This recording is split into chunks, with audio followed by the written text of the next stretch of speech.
Happy Friday, everybody. Thank you so much for taking the time. Woo! Please recognize yourselves around the applause. Excellent. So just about 2 years ago when I started at Google, over at main campus, I took over, another trainer was leaving, and they needed somebody to take his place to teach a class. And when I took over that class, I had like 4 to 6 people in that class that would show up for the first couple weeks. Now that class gets consistently 50, 60 people at a time, just as this one does.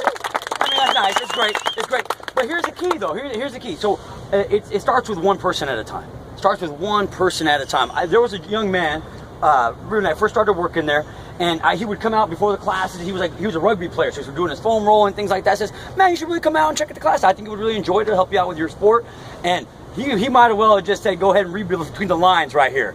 He might as well have just said that because he was really not having it, you know. But of course, I could be persistent, and I could be persistent. So I kept inviting him, encourage him, and long story short, I developed a good, friendship with this guy. We had lunch a couple times. He was kind of shared a little bit about his life with me, and I says, man, this guy I think needs some encouragement. And it came to be about 6 months later, I got a call from this dude at on a Friday night at 2 o'clock in the morning. At 2 o'clock in the morning. And of course I saw it first, I'm like, what is this dude? I'm like, we had hung out a couple times, so it wasn't too awkward. But then I got a call back like 5 minutes later. And I says, all right. And I got to thinking to myself, I'm like, okay, this dude, Eastern European, all his family's out there. It's 2 o'clock in the morning. Like, what's going on with him right now? Right? I picked up the phone. It was evident he was intoxicated, had just gotten kicked out of a bar. And I was really, by the tone in his voice, I was afraid he was going to hurt himself or somebody else. So you know what? I'm napping. I got to get up early in the next morning. But you know what? I got in the car because he said he needed somebody to be there. I got in the car, drove over there, and I'll tell you people, just the smile that appeared on that dude's face knowing that somebody was showing up for him, because he had nobody else to call.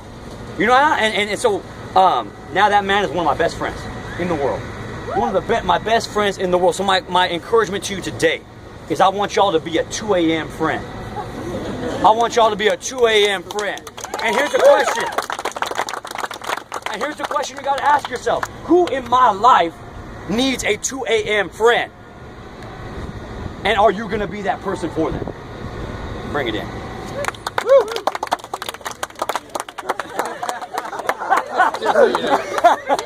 We got friend on 3. Friend on 3. 1, 2, 3. Friend. Oh, baby. Line it up 2 rows over there, please. Thank you so much.